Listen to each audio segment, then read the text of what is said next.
শুরু করিতেছি মহান আল্লাহর নামে, যিনি পরম করুণাময় এবং অত্যন্ত দয়ালু। আপনারা যারা আমার ফ্যান ফলোয়ার আছেন, বিভিন্ন সময় বিভিন্নভাবে আমার উপর কষ্ট পেয়েছেন, তাদের উদ্দেশ্যে একজন সাবেক এমপি হিসাবে আমি দুটি কথা বলতে চাই।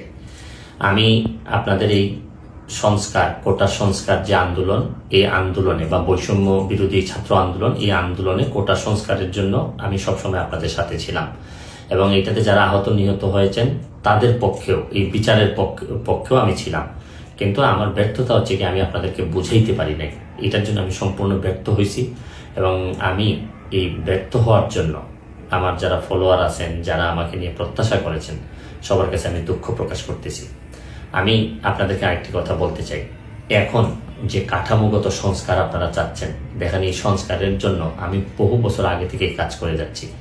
আপনারা দেখেন এই দুর্নীতির বিরুদ্ধে যুদ্ধ গত 15 বছরে আপনারা যে 2-3 জন মানুষ দুর্নীতির বিরুদ্ধে সোচ্চার ছিলেন, এর মধ্যে হয়তো আমাকে একজন আপনারা পাবেন। আপনারা জানেন যে আমি এস আলমের বিরুদ্ধে নিজে বাদী হয়ে মামলা করছি টাকা পাচারের জন্য।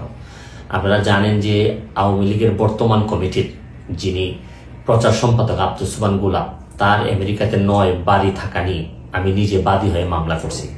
আমি পুলিশের সাবেক আইজিপি বেনজিরের বিরুদ্ধে নিজে বাদী হয়ে দুদকে মামলা করছি।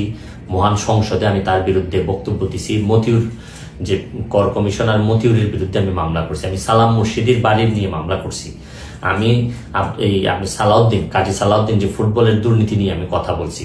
ওসি মুয়াজ্জেমের বিরুদ্ধে আমি নিজে মামলা করছি, করে তার 8 বছরের সাজা হয়েছে ডিজিটাল নিরাপত্তা আইনে।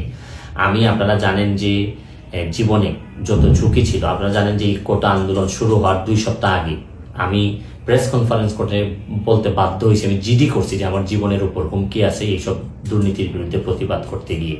সুতরাং আমি এই যুদ্ধে সবসময় চেষ্টা করছি।